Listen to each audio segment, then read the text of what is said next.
Hello everyone. आप सबका lucky law में बहुत बहुत स्वागत है।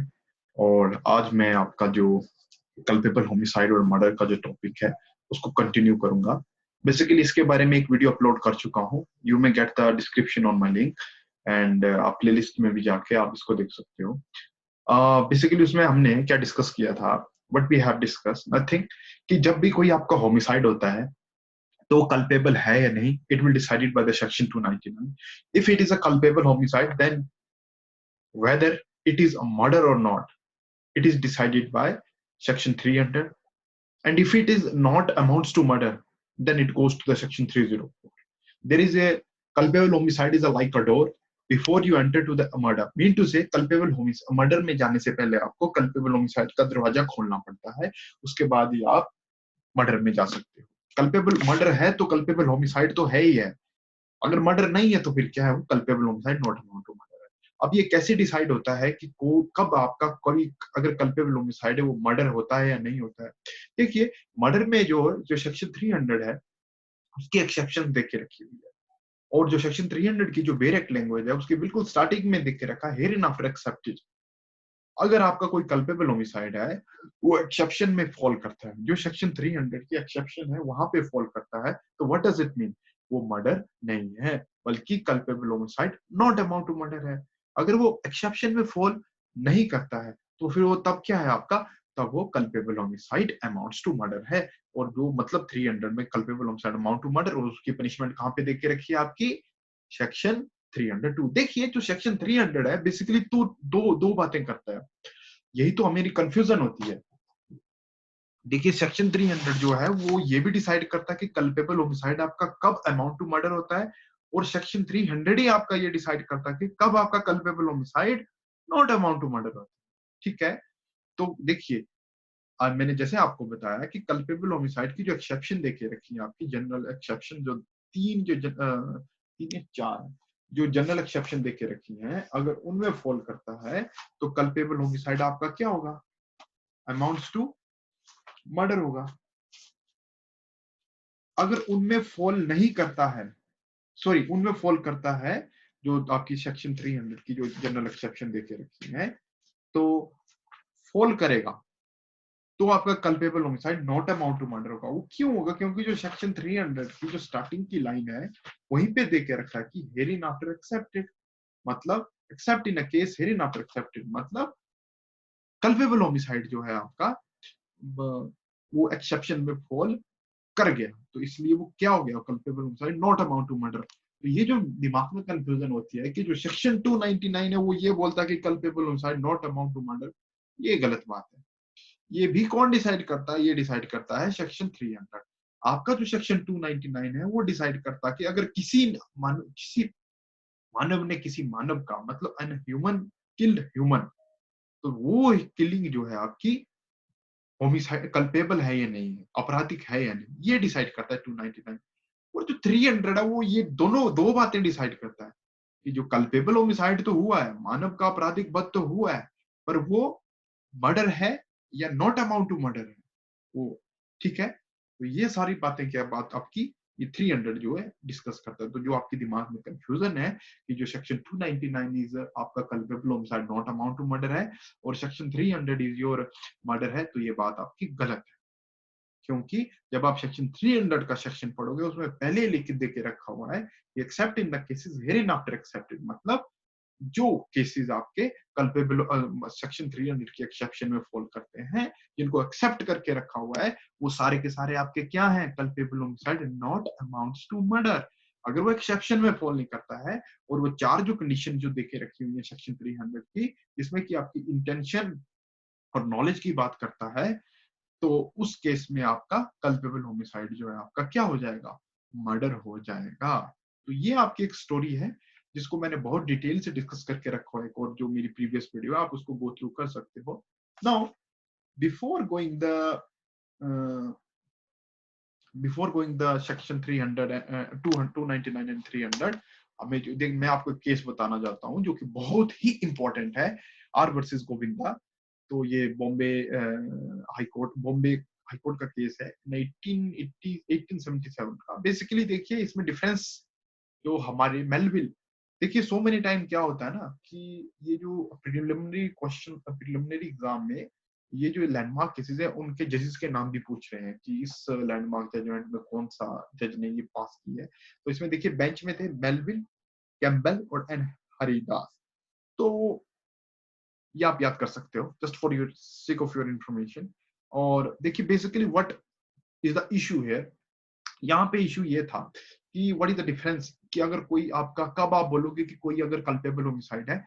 जो मैंने आपको बात बताई वही बात यहाँ पे है, इसीलिए मैं इस केस को सपोर्ट कर रहा हूँ कि आर वर्सेस गोविंदा में है जो हमारे बॉम्बे हाई कोर्ट ने ये डिफरेंशिएट किया था कि when an culpable homicide is a murder and when culpable homicide is a not amount to murder. ठीक है, बेसिकली देखिए स्टोरी ऑफ द केस ये थी इसमें कि आ, इसमें एक लड़के, एक यंग मैन जो 18 साल का था, उसने जो है अपनी वाइफ को जो appears to have kicked his wife, उसने लात मारी और 15 साल की जो लड़की उसकी वाइफ थी उसको लात मारी और स्टक हर सेवरल टाइम, और उसको स्ट्रक और इधर उधर खींचा विद हिज फर्स्ट एंड मतलब उसको मारा धाड़ा। और फिर क्या हुआ, उसकी लड़ाई हुई और वो जो जमीन में गिर गई, और जमीन में गिर गई और उसने जमीन में उसकी छाती पे अपने घुटने से वार किया और 2-3 बार वार किया और उसकी जो है आंख में जो है ब्लॉक की।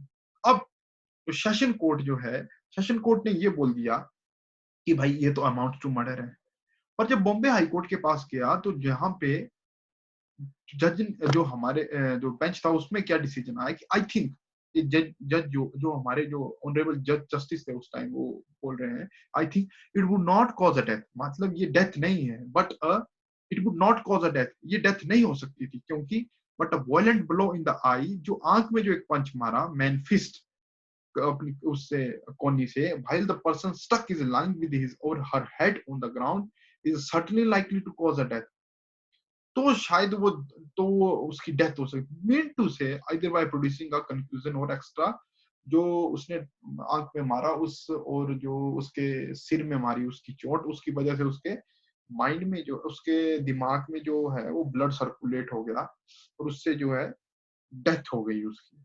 बेसिकली इन ऑर्डिनरी कोर्स में जो है ये क्या मानी जाएगी आपकी, ये मानी जाती है आपकी आ, मतलब ये ऑर्डिनरी कोर्स में डेथ नहीं होती अगर जो है वो ब्लड सर्कुलेट नहीं हुआ था। तो उसमें बोला कि reference to the jurisprudence, Taylor medical jurisprudence की will show how easily life may be destroyed by a blow on the head producing the extravasation of blood। मतलब अगर आपने एक जोर से मुक्का मारा और जो आदमी की माइंड में ब्लड सर्कुलेट हो गया और उसकी डेथ हो गई, तो ये कितना इजीली हो गया, उसकी रेफरेंस देते हुए बेसिकली पर्पस उनका ये था इस केस में कि उसका जो एक्ट था वो उसको मारने का नहीं था, पर उसका एक्ट ऐसा हो गया कि लाइकली टू कोज डेथ, मतलब उससे उसकी डेथ हो गई।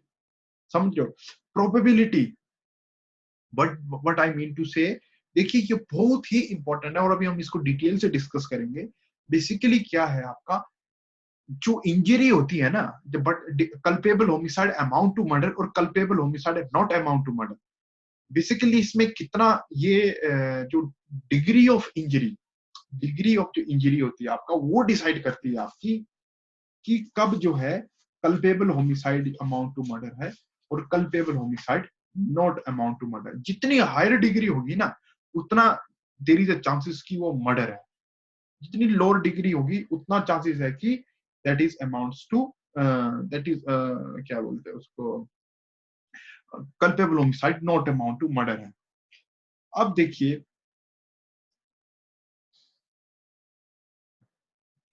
देखिए मैं आपको इंजरी के बारे में बता रहा था कि इंजरी जो है, injury talks about the intention कि if the degree which differentiate, जो कि कल्पेबल होमिसाइड और मर्डर को डिफरेंशिएट करती है, लेसर द डिग्री तो इट में चांसेस कि culpable homicide not amounts to murder है, but higher the degree then there is a chances and higher probability कि कल्पेबल होमिसाइड आपका अमाउंट्स टू मर्डर है। ठीक है, नाउ ये लिटिल सा आपका कल्पेबल होमिसाइड, ये आपके इन सेक्शन 299 के बारे में है कि section 299 of the Indian penal code define a culpable homicide की by doing an act with the intention of causing death or with the intention of causing such a bodily injury. ये आपकी direct language है, आप इसमें जा सकते हो. Death commits the offense of a culpable homicide. Injury as it is likely to cause the death or which the knowledge that. देखिए यहाँ पे culpable homicide में intention और knowledge दोनों आती है. यहाँ पे क्या बोल रहा है likely, पर मर्डर में क्या होता है, मर्डर में और स्पेसिफिक हो जाती है ये बात, मर्डर में और स्पेसिफिक हो जाती है बात. देखिए ये सिंपल सा आपका थोड़ा सा एक्सप्लेनेशन है. The essential of a culpable homicide. यार देखिए, whoever causes a death, death means death of a human being. It does not include the death of an unborn child, but it may amount the culpable homicide to cause the death of a living child. If any part of the child has been brought forth, however, it is not necessary that the person whose death has been caused must be the very person whose death was intended. By death, by doing an act, death may be caused in a number of ways, such as a poisoning, starving, striking. देखिए यहाँ पे क्या बात हो रही है, वो कुछ ऐसा एक्ट करता है, उसका एक्ट इस तरीके का है कि likely to cause death, मतलब डेथ हो सकती है. Act here is includes illegal omission, and omission is illegal if it be an offense and in some direction is a breach of law. देखिए ये सारा आपका intention to cause a death, intention means the exception of the concept, आप इसको पढ़ लीजिए. ये basically ये चीजें तब तक नहीं क्लियर होती हैं आपकी जब तक कि आप एग्जाम्पल ना गो थ्रू कर ले, और जो मैंने स्कीम बताई आपको वेरी बिगिनिंग में इस वीडियो के, वो आपके माइंड में सेट ना हो. मैं 1000 ऑफ टाइम आपको आपके टीचर पढ़ा चुके होंगे, या मैं भी बता दूं कि ये इंटेंशन, ये नॉलेज, ये देखिए, ये लेसन. एट लास्ट क्या होता है कि यू अगेन कोलैबोरेट. अरे यार ये तो culpable homicide not amount to murder होना चाहिए, कल्पेबल होमिसाइड होना चाहिए, या culpable homicide not amount to, या नॉट अमाउंट टू मर्डर होना चाहिए. So now these are the example as you have seen in the book. now देखिए case law के ऊपर मैं ज्यादा स्ट्रेस करूंगा. इसमें Kusa Majhi versus state of Orissa, इसमें क्या हुआ था, the deceased admonished her own son for not going for a fishing with the co villager. ठीक है, and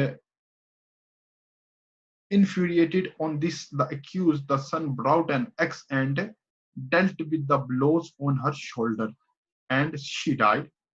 There was no pre-plan of the offense. The blow were not on the neck or a head region.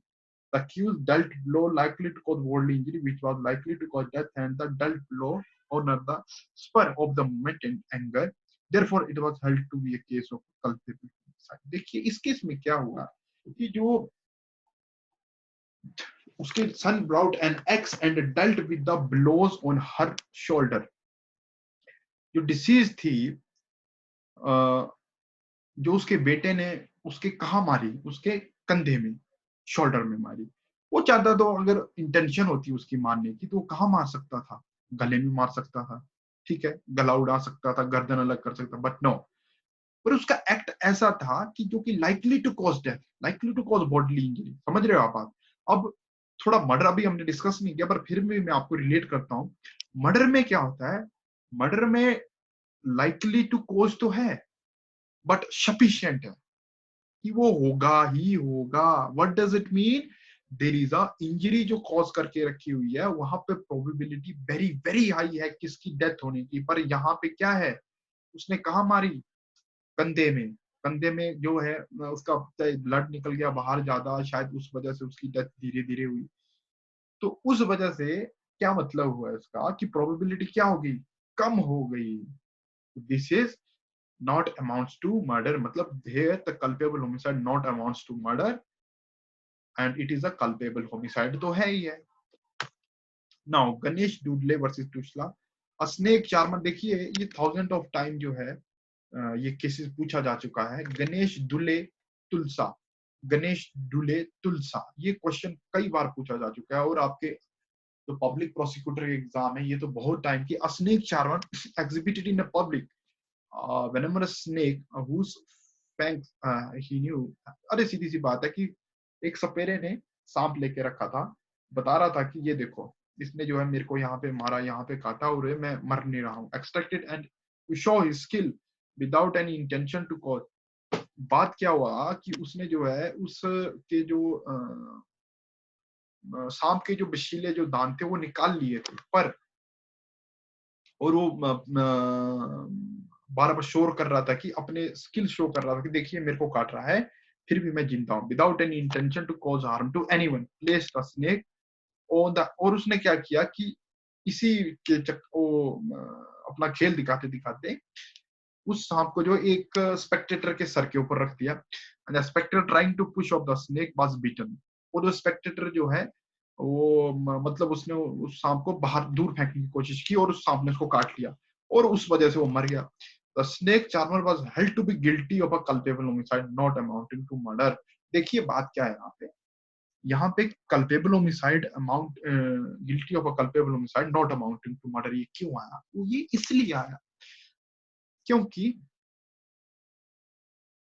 उसकी intention नहीं थी किसी को मारने की, ना ही उसका नॉलेज, उसके नॉलेज में ये बात थी। अगर नॉलेज भी ले लो, नॉलेज के हिसाब से उसने क्या किया था, उसके दांत जो निकाल लिए थे, ठीक है, पर अब डेथ तो हुई है, कल्पेबल तो हुई है, और वो कहां पे है? Culpable homicide not amount to murder, क्योंकि उसकी इंटेंशन क्या है यहाँ पे, किसी को मारने की नहीं है। The snake charmer was held to be guilty of a culpable homicide not amounting to murder. तो Ganesh Dule versus Tulsa is your important case. Now this is your murder. देखिए तो मैं आपको बार बार जो बात बता रहा था कि except in case culpable, section 300 of the code define murder as except in the case culpable homicide is a murder. मतलब जो यहाँ पे एक्सेप्टेड नहीं है, दे ऑल आर क्या है, मर्डर है। तो देखिए जो फर्स्ट कंडीशन है उसमें इंटेंशन की बात होती है, सेकंड में आपकी क्या होती है, but if it is done with the intention of causing such big bodily injury as the offender knows likely to cause the death of the person to whom the harm is caused, मतलब कि उसने ऐसी injury दे दी है और उसकी probability क्या है, बहुत हायर डिग्री की है कि उसकी डेथ हो जाएगी। नाउ थर्ड कंडीशन क्या है, if it is done with the intention of causing such a bodily injury to any person and the bodily injury is intended to be inflicted is sufficient in the ordinary course of nature to cause death। ये देखिए example इसका simple सा मैं इतना सा दूंगा, मान लीजिए कोई बंदा, if you are a person, आप कोई आप जो हो जैसे हार्ट डिसीज से इन्फेक्टेड हो, और हार्ट डिसीज की वजह से क्या है कि अगर कोई आपको एक हल्का सा पंच मारेंगे तो आप मर जाओगे, और मेरे को इसकी नॉलेज है, मैंने क्या किया, आपको मार दिया एक पंच, तो क्या हुआ, वो जो it is done in the intention of causing such a bodily injury to any person and the body injury is intended to be inflicted is sufficient in the ordinary course। तो उस बंदे को सफिशिएंट है ordinary course में मारने के लिए। आप जो हार्ट डिसीज हो, आपको डॉक्टर ने बोला कि जैसे कोई छाती में कोई प्रेस ना करे और हल्की सी भी कोई मारे तो शायद आपकी डेथ हो सकती है, तो वो आपकी इस थर्ड कंडीशन में फॉल करता है कि वो सफिशिएंट है कैसे, ऑर्डिनरी कोर्स में, कि मैंने आपको मारा और आपकी डेथ हो गई, ठीक है।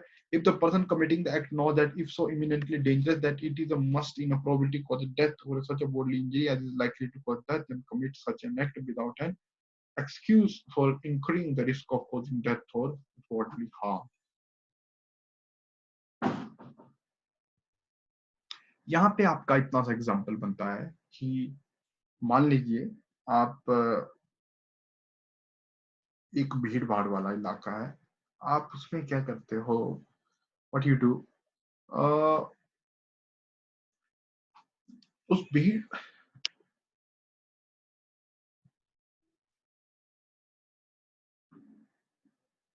उस भीड़ भाड़े वाले इलाके में आप अपनी गाड़ी लेके जाते हो बहुत तेज रफ्तारी से। अब आपको पता है, यू नो कि मैं तेज रफ्तारी से लेके जाऊंगा तो यहाँ पे किसी ना किसी की डेथ हो जाएगी जो भी इसके साथ टकराएगा। क्या बात हो रही है यहाँ पे, नॉलेज की। आपकी इंटेंशन नहीं है किसी को भी मारने की, बट आपको नॉलेज है कि यहाँ पे मैं ऐसे करूंगा तो डेथ हो जाएगी। तो ये सेक्शन 4 है, ये आपका सबसे क्लॉज 4 है जो कि मर्डर आपका डिसाइड करता है। Now as in a case of a culpable homicide, intention and a knowledge for committing the act is important, ठीक है। Where a man intentionally inflict a bodily injury sufficient in the ordinary cause of a nature to cause death, then such a person will be liable for a murder. In case of a murder, the probability of a death is more than in the case of a culpable homicide. Ingredient of the murder are, देखिए, act by which the death caused is done with the intention of causing death. Act by which the death caused is done. When an act is done with the intention of causing death, when an act is done with the intention of causing death, then it is a culpable homicide. ठीक है? And amounting to murder. क्या बात है, देखिए ध्यान से सुनना. Act includes illegal omission also. Death may be caused by illegal omission as well. It is the action of a person with the clear intention of killing a person. देखिए यहाँ पे क्या बात हो रही है, यहाँ पे बात हो रही है आपकी कि when an act is done, कि जब कोई काम आपका इस इंटेंशन के साथ किया गया कि वो किसी की डेथ करने, किसी की डेथ होगी वहां पे, और वो कल्पेबल होमिसाइड होगा और वो अमाउंट्स टू मर्डर होगा. ठीक है, सीधी सी बात है, मैंने चाकू लिया और मैंने आपको मार दिया और आपकी डेथ हो गई. दैट इज कल्पेबल होमिसाइड तो है, होमिसाइड है, कल्पेबल भी है और मर्डर तो है. क्यों? क्योंकि मैं मारना चाहता था आपको. ठीक है, अब दूसरी बात यहाँ पे क्या बात कर रहा है कि it includes also illegal omission. मान लीजिए पुलिसमैन, अभी देखिए महाराष्ट्र में आपका एक इंपॉर्टेंट केस, वहां पे साधुओं को मारा गया, तो वहां पे पुलिस साइड में खड़ी रही. तो पुलिस वहां पे क्या कर रही है, पुलिस की ड्यूटी बनती है कि वो वहां पे उनकी जान बचाए, पर उन्होंने वैसा नहीं किया. ठीक है, तो पुलिस को क्या करना चाहिए था, कि पुलिस ने क्या किया, ओमिट किया. चलो वहां पे तो पुलिस को वैसे कोई डेंजर होगा या उस वजह से, पर मान लीजिए कहीं और सिचुएशन ले लीजिए जहां पे कि पुलिस को मर्डर को रोकना चाहिए था और पुलिस ने ना रोका, तो वो क्या हो गई आपकी, that is your illegal omission. Omission का मतलब इतना सा होता है कि जो लीगली काम आपको करना चाहिए वो आप ना कर रहे हो और आप उससे वो मोड़ रहे हो, दैट इज योर ओमिशन. तो अगर उस ओमिशन की वजह से किसी की डेथ हो जाती है तो that also amounts to murder. ठीक है, now with the intention of causing such bodily injury as the offender knows to be likely to cause death. इसमें वही कि जो मैंने आपको बात बताई, ज्यादा डीपली नहीं जाना, सिंपल सी बात. causing such a bodily injury as the offender knows, मेरे को पता है कि आपके छाती में मैं एक जोर से मारूंगा तो आपकी डेथ हो जाएगी. ठीक है, तो इसका क्या अर्थ हुआ कि मेरे को पता है, और ऑर्डिनरी कोर्स में सच एज वो जो सफिशिएंट है वो इंजरी, तो that is also amounts to. अगर मेरे को नहीं है नॉलेज उस बात में तो तब वो मर्डर नहीं है. With the intention of causing bodily injury to any person sufficient in the ordinary course. देखिए section, it is sufficient that there is an intention cause the bodily injury that was actually caused. The subjective factor ends with that there need be no further inquiry whether the offender has the intention, the knowledge that such a bodily injury should be sufficient the ordinary course of the nature to cause death. With the intention of causing such a bodily injury to man person, मतलब मैंने क्या किया, चाकू लिया और कितनी दफा मारा कि आपके मैंने छाती में, पेट में चाकू लिया, उसको अंदर घुमाया, फिर से मारा, फिर से घुमाया, फिर से मारा, फिर से घुमाया. इंजरी की मैंने, कैसी इंजरी की, with the intention of causing bodily injury to any person sufficient in the ordinary course of a nature to cause death. समझ रहे हो बात? अब वो जो इंजरी की मैंने वो क्या है, सफिशिएंट है इन द ऑर्डिनरी कोर्स में, किस बात के लिए, डेथ कॉज करने के लिए. ठीक है, मान लीजिए इंटेंशन नहीं है मेरी, मान लीजिए मेरी इंटेंशन आपको मारने की नहीं है, पर मेरी इंटेंशन ऐसी है कि मैं आपको ऐसी नहीं जीतू तो मर जाए. समझ रहे हो बात, कि मेरी और आपकी लड़ाई हुई, कहीं पे पार्टी में गए हम, मेरी और आपकी लड़ाई हुई, मैंने क्या किया, बंदूक निकाली, वो बंदूक निकाल के आपको सीधे ही कहां पे मारी, पेट में धनाधन. कितनी गोलियां मारी, 5 मारी. तो वो इंजरी कैसी हुई, intention of causing bodily injury to any person, जो कि ऑर्डिनरी कोर्स में उसकी डेथ हो जाए, और वो यही बात ये बोल रहा है. ठीक है, अब जो फोर्थ आता है ये नॉलेज की बात आती है. मान लीजिए मैं आपको फिर से एग्जांपल दे रहा हूं कि ये जो फोर्थ जो था कि फोर्थ जो है इसमें सिंपल सी इतनी सी बात आती है, जो क्लॉज 4 है आपका सेक्शन 300 का, कि आप जो हो गाड़ी चला रहे हो, बड़ी रैश एंड नेग्लिजेंटली गाड़ी चला रहे हो, भाव ओवर स्पीड में, और वो भी कहाँ चला रहे हो, कहाँ, जहाँ पे कहीं मेला लगा हुआ है। और जब मेले में आप इस तरीके से गाड़ी चला रहे हो, आपको पता है कि आप स्पीड अप चलोगे, यू हैव अ नॉलेज कि अगर मैं तेज चलूंगा तो किसी की डेथ हो जाएगी, और आपने चले, आपकी इंटेंशन किसी को मारने की नहीं है, but you have a knowledge, if you speed up your car, आप तेजी गति से चलोगे, और रैश और नेग्लिजेंटली, बहुत ही गलत तरीके से अगर गाड़ी चलाओगे, किसी की डेथ हो सकती है, तो that also amounts to murder. ठीक है, अब एग्जांपल थोड़े से डिस्कस कर लेते हैं। A shoots Z with the intention of killing him, Z dies in the consequence, A commits murder, obvious है। A without any excuse, A आपकी किसमें, ये आपका फर्स्ट जो आपकी 300 का जो फर्स्ट क्लॉज है उसमें फॉल करता है, इंटेंशन में।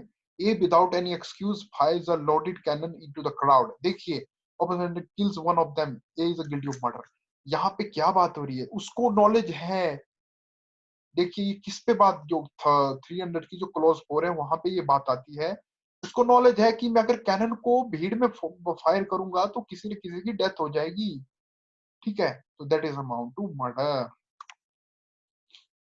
Now some cases, B N Srikanth versus Mysore, there were many as 24 injuries on the deceased, and of them 21 were incised.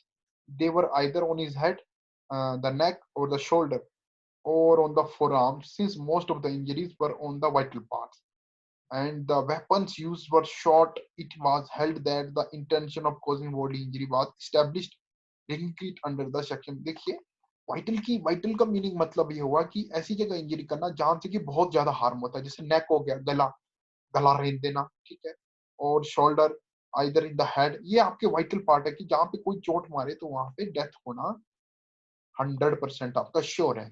तो इसलिए इस सेक्शन, इस केस में बात किसकी आ रही है, ये देखिए ये आपका कहाँ पे फॉल करता है, इंटेंशन में, या सफिशिएंट इंजरी, या क्लोज टू में फॉल करता है, कि ऐसी इंजरियां की उसने जो कि ऑर्डिनरी कोर्स में क्या है, सफिशिएंट है। ठीक है, now state of Andhra Pradesh versus S M Subhar Babu, इसमें क्या है कि accused A1 and A2 entered the house of the deceased armed the committing robbery, और रॉबरी करने के चक्कर में A1 A2 गए, accused on a being overpowered by deceased caused the knife injury on the abdomen of the deceased। ठीक है, being over, देखिए उसने रोकने की कोशिश की, जो मर गया उसमें उनके A1 A2 के हाथों से, उसने क्या किया, उसके पेट में चाकू मारा। Now he also caused injury to a sister of the deceased who came to rescue the deceased, और डिसीज्ड जो इसमें मरा, विक्टिम जो डिसीज जो मरा, उसकी सिस्टर ने भी उनको रोकने की कोशिश की, और उसको भी उन्होंने क्या किया, इंजरी कॉज की। accused also caused a knife injury on the legs of the deceased and threatened other with the dire consequences, और बोला कि कोई भी जो आगे ना आए। it was held that how though the caused came to commit a robbery and common intention can be inferred from the circumstances of the case, intention can be gathered from circumstances, they arise even during the incident, as such the case was the accused will be held for a murder। देखिए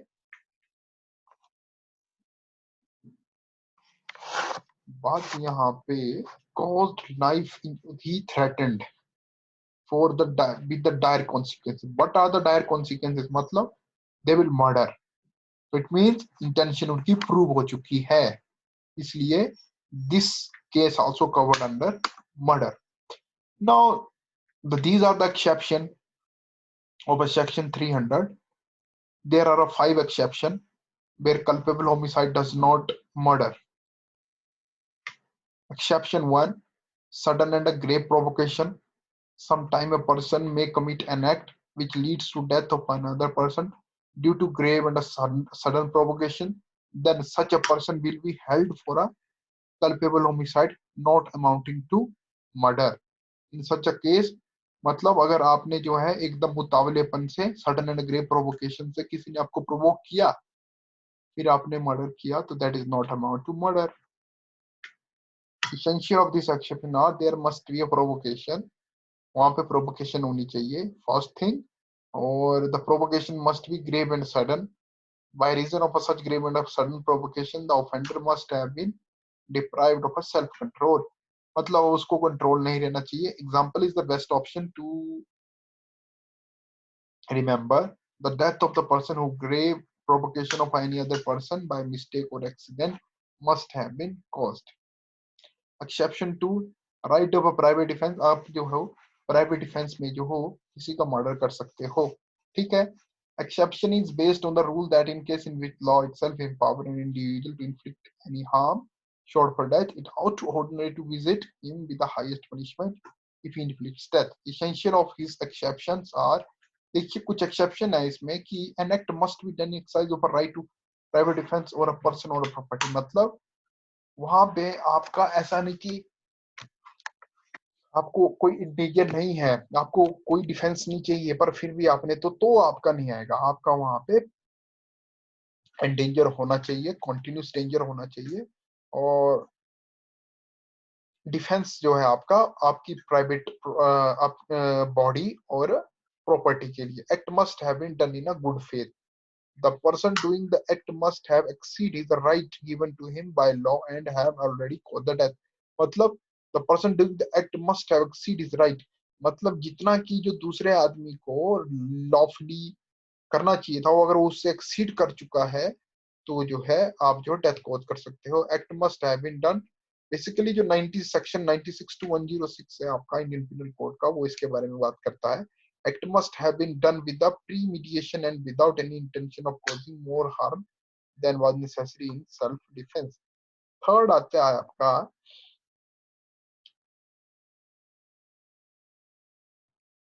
offense committed by a public servant. This exception shall not apply. देखिए offence committed by a public servant मतलब अगर public servant करता है तो कब उसको exception law. Where the act of public servant is illegal and unauthorised by law और if he. मतलब अगर कोई पब्लिक सर्वेंट है वो अपनी ड्यूटी जो है लॉफुली नहीं कर रहा है, इलीगली कर रहा है, तो आप जो है वो तो ये एक्सेप्शन उसको फॉलो नहीं करती है. ठीक है. मतलब उसको अलाउ नहीं करती है. exceeds the power entrusted to him. देखिए ये मैं आपको let me tell you exceed the power entrusted to him by law. जो इस एक्सेप्शन के साथ आपका जो सेक्शन 41 है सीआरपीसी का, वो पढ़ना बहुत जरूरी है क्योंकि वहां पे दे के रखा है कि आपको अरेस्ट किसी पर्सन का अरेस्ट इंश्योर करने के लिए कब जो हो आप जो हो डेथ जो है कॉज कर सकते हो. तो इसलिए सेक्शन 41 के गो थ्रू जाइए. एज पर माई इंफॉर्मेशन जिन ऑफेंसेस में आपका जिन क्राइम्स में आपका डेथ जो है कॉज्ड है, पनिशमेंट जो है आपकी डेथ है, लाइफ इम्प्रिजनमेंट है, उन केसेस में आप उनकी डेथ कॉज कर सकते हो अरेस्ट इफेक्ट करने के लिए. ठीक है. Essential of this exception are offense committed by a public servant or by some other person acting in the aid of such public servant in the advancement of the public justice. Public servant or such other person exceeds the power given to him by law. Death is caused by doing an act which he in good faith believes to be a lawful, necessary for the discharge of his duty as such public servant. The act must have been done without any ill will toward the person whose death is caused. मतलब सीधी सी बात है, ये जो exception है ये public servant को कब कब अप्लाई होती है, ये सारी जगह अप्लाई होती है अगर वो इलविल से काम ना करे और वो गुड फेथ से काम करे कि वो अपनी ड्यूटी को परफॉर्म कर रहा है या किसी की एड और जस्टिस में.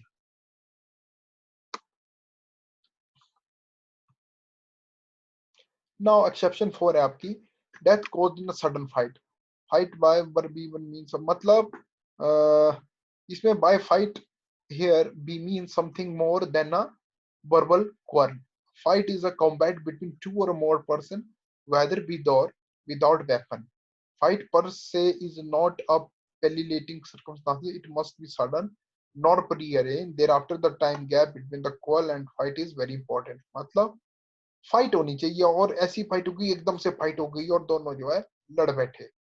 Essential of this exception जो जनरली क्या death must be caused in a sudden fight होनी चाहिए और sudden fight must be without any premeditation. मतलब पहले से नहीं जैसे कि हम दोनों ने भाई आई प्लान मैं आपके साथ लड़ना चाहता हूँ, मैंने क्या किया प्लान किया कि आज मैं इसके साथ सडन फाइट करूंगा, वो ये फॉल नहीं करता है. It must occur in the heat of a passion, मतलब इन अ सडन कॉल, मतलब इतना गुस्सा चढ़ गया कि इतना मतलब हाई टेम्पर हो गया कि यू आर, पता नहीं चला कि कब ये हो गया. The offender must have not taken undue advantage or must have not acted in a cruel or unusual manner. It is a material as to which party offered the provocation or committed the first assault. ये इसमें कोई नहीं देखता कि किसने पहले इस लड़ाई शुरुआत की. The fight must be with the person killed, और जिस आदमी की डेथ हुई है उसी की जो है, ये सब इसेंशियल कंडीशन है आपकी फोर्थ एक्सेप्शन में. मतलब इन एक्सेप्शन में फॉल करता है तो culpable homicide not amount to murder होता है. ठीक है. लास्ट एक्सेप्शन आपकी death caused of a person consenting to it culpable homicide. मतलब सीधी सी बात है, 18 साल से, जिसके लिए सेक्शन 90 आपको पढ़ना पड़ेगा कि कब जो है कंसेंट जो है आपकी कंसेंट मानी जाती है. ठीक है. और जैसे आपका अभी एक क्रिकेट में कुछ साल पहले जो क्रिकेट खिलाड़ी की डेथ हो गई थी, वो कंसेंटेड है, क्योंकि खेल खेल में मतलब हो सकती है डेथ की, यहाँ कंसेंट. जैसे फ्री फाइट होती है, जैसे जो भी आपके जैसे लाइफ इन डेंजर, जैसे आपके मान लीजिए यू आर अ ट्रैकर, आपका आपसे कंसेंट फॉर्म लिया जाता है, तो these all are not a culpable homicide, not amount to murder, but these are person consenting to it, तो वो culpable homicide is not murder. ठीक है. Essential of this exception are the death was caused with the consent of the deceased. The deceased was then above the 18 year of age. That such consent was free and voluntary and not given through fear or the misconception of the fact. तो section 90 जो है इसके बारे में आपको पढ़ना पड़ेगा साथ में. ठीक है. The main point difference between the culpable homicide and murder देखिए क्या है. कल्पेबल होमिसाइड जो वाइडर है, but murder is a narrower, क्योंकि considering as the genus as the murder is a regard as a species, all murder are a culpable homicide. देखिए, ये मैं बात बता रहा था कि जितने भी मर्डर हैं वो सारे के सारे कल्पेबल होमिसाइड है. तो फिर आप कैसे बोल सकते हो कि कल्पेबल होमिसाइड अलग है और मर्डर अलग है. All murder are a culpable homicide but all culpable homicide are not regarded as murder. Murder जो है वो एग्रावेटेड फॉर्म है किसकी, कल्पेबल होमिसाइड की. In murder the offender has a definite knowledge. ये बात आती है डिफरेंस की. उसको डेफिनेटली पता है कि यहाँ पे डेथ होगी, उसको डेफिनेटली इंटेंशन है कि मैं ऐसा काम करूंगा तो डेथ होगी. पर culpable homicide the knowledge is not so definite. See, ये किसकी बात कर रहा है, culpable homicide not about to murder. The probability of causing, मतलब कल्पेबल होमिसाइड तो है पर वो मर्डर नहीं होगा. फिर the probability of causing death is higher murder than culpable homicide. तो this is all about culpable homicide and amount to murder. And अगर आपको कोई कंफ्यूजन होगा तो you can, I most welcome all your suggestions and all your questions. And thanks for watching and thanks for giving your valuable time. Lucky Law team is always ready to help you in all kind of your questions and your queries, whatever it is in the legal field. Thank you. Please don't forget to share, subscribe our channel.